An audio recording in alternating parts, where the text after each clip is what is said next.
یہ ریڈیو ہمالیہ ہے۔ آج جنوری 2024 کی 11 تاریخ اور ہمارے اسٹوڈیو کی گھڑیوں میں شام کے 4 بجے چاہتے ہیں۔ اب آپ ڈاکٹر امجد یو مرزا سے خبریں سنیے۔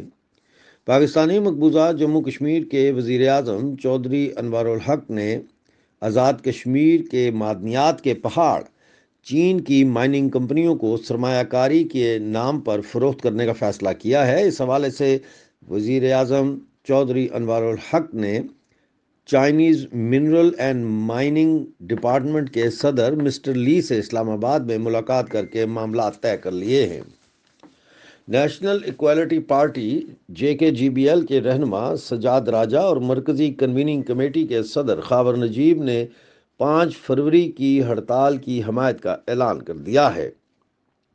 نیشنل ایکوالٹی پارٹی جوائنٹ عوامی ایکشن کمیٹی کی بجلی بلات کے خلاف 5 فروری کو ریاست گیر شٹر ڈاؤن ہڑتال کی حمایت کرنے والی دوسری سیاسی جماعت بن گئی ہے۔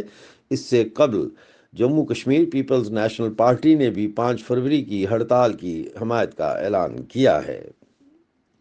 پاکستانی مقبوضہ جموں کشمیر کے شہر باغ میں وومن یونیورسٹی کے ملازمین نے اپنے مطالبات کے حق میں احتجاجی دھرنا دیا ہے اور کلاسز کا بائیکاٹ کر دیا ہے۔ ملازمین نے کہا کہ مطالبات تسلیم نہ کیے گئے تو قلم چھوڑ اور کلاسز کے بائیکاٹ کو غیر معینہ مدت تک جاری رکھا جائے گا۔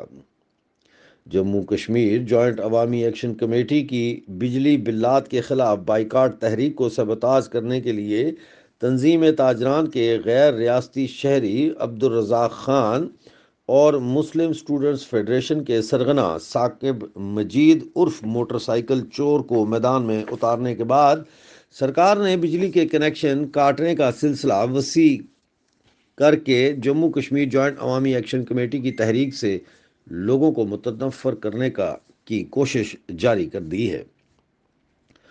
تحفظ جنگلات پر مامور پاکستانی قبضے والے جموں کشمیر کے 950 بیلداران عارضی بنیادوں پر تعیناتی کے خلاف آواز اٹھا رہے ہیں۔